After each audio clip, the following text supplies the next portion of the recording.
Caro irmão, cara irmã que me acompanha, agora nesse momento quero conversar um pouquinho sobre dois apóstolos, o apóstolo Paulo e o apóstolo Pedro. O apóstolo Paulo nas suas cartas e o apóstolo Pedro também em suas cartas.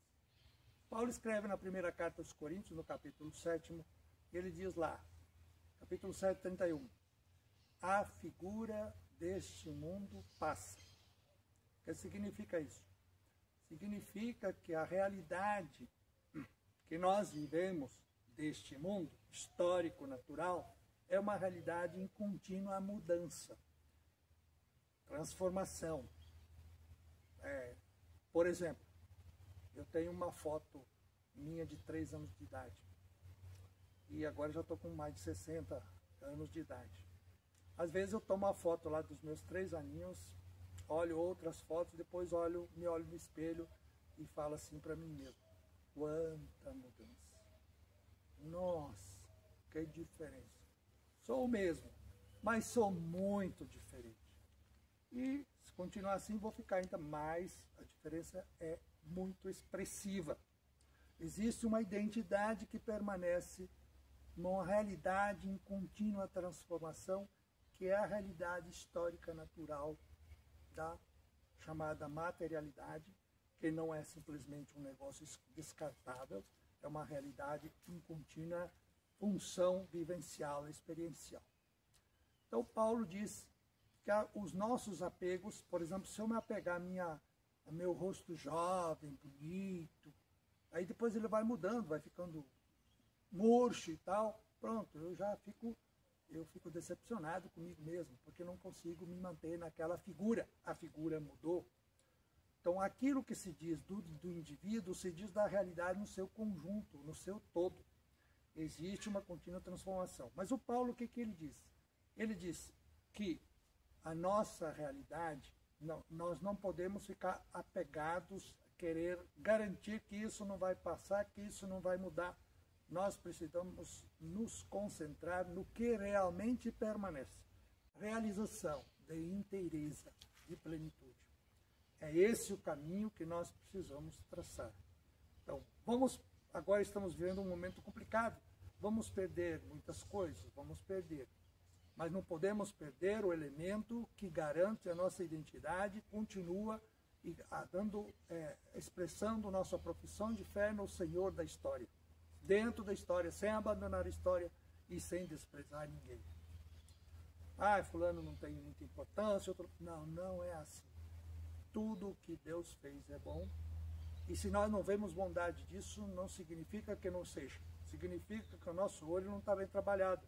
Ou que o nosso coração está ainda afetado por dimensões que não correspondem à verdade que a fé precisa enxergar se a razão não consegue enxergar. E se o afeto também não consegue enxergar. O apóstolo Pedro escreve nessa mesma linha, na primeira carta, especialmente a sua primeira carta, ele diz que o cristão, aquele que fez sua profissão de fé em Cristo, e a sua profissão de fé é uma adesão e é uma entrega. Não é professar em Cristo que vem fazer o que eu preciso, o que eu quero. É professar o Cristo para o qual eu me entrego, para que Ele realize em mim e por meio de mim, no mundo que eu vivo, aquilo que é da sua vontade. Então Pedro diz assim, que nós cristãos, nós que cremos em Cristo, com Cristo, somos peregrinos e forasteiros. Nós somos pessoas de passagem, estamos de passagem. A nossa geração passa, vem uma nova geração. Certamente a nossa geração vai oferecer à nova geração elementos de sua experiência. E a nova geração, alguns vão valorizar, outros não vão valorizar, outros querem criar sua própria experiência e sem problema nenhum, tudo bem. Mas o que é preciso? É preciso que nós aproveitemos durante o nosso período histórico, na nossa geração, a frutificar no espírito, que permanece, que não envelhece, que se transforma e se planifica. Aí vamos construindo uma figura, juntamente com a figura de Cristo, que foi matado, que morreu e ressuscitou. O nosso fim é a plenitude. O nosso fim é a ressurreição. O nosso fim é a vitória sobre a morte, sobre o pecado e sobre todos aqueles elementos que têm uma marca de morte, de destruição e tudo mais. Pedro, então, nos pede que fiquemos alertas. Por quê? Porque no mundo vivemos tribulações.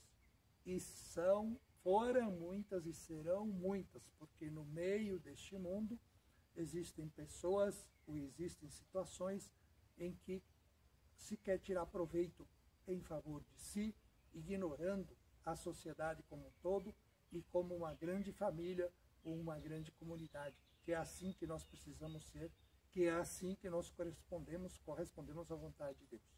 Quanto mais solidariedade, mais preciosidade, mais humanidade segundo o desígnio de Deus. Quanto menos solidariedade, quanto mais egoísmo, quanto mais interesse próprio, ignorando as necessidades dos outros, menos caminho faremos e mais nos perderemos. Então, é aquilo que diz o apóstolo Pedro disse. É preciso que tomemos a consciência da nossa peregrinação, que o nosso definitivo está além. A nossa figura vai se mudando, vai se transformando, até chegar à plenitude de uma figura onde prevalece o essencial do ser, da identidade de cada um segundo o desígnio do Criador. E aí então nós viveremos, conforme diz o livro do Apocalipse, um novo céu e uma nova terra, um céu que corresponde ao desígnio de Deus Criador. E como criaturas, as criaturas de Deus não terminam porque se acabam, porque se destroem. Elas chegam a uma plenitude onde se corresponde totalmente o dom e a graça que cada um de nós recebeu. Olhemos, eu insisto, estamos bem sinalizados. O que nós precisamos é nos alimentar mutuamente, nos fortalecer mutuamente, olhar positivamente, perceber os elementos que nos ajudam a construir. Sempre existem coisas melhores e coisas piores. E existe um julgamento. Nós não somos chamados para fazer julgamento. Quem faz julgamento é Deus. E segundo Jesus Cristo, diz que nem ele veio para julgar. Ele veio para oferecer o caminho da plenitude. Então não vamos fazer julgamento, vamos fazer discernimento. Para poder perceber o que realmente nós precisamos fazer, como precisamos nos portar para que cheguemos à plenitude da bênção. Que isso nos ajude, nos fortaleça e nos dê um olhar mais afinado, mais atinado pela realidade daquele que permanece e que continua no controle do mundo e de toda a criação. Deus Todo-Poderoso.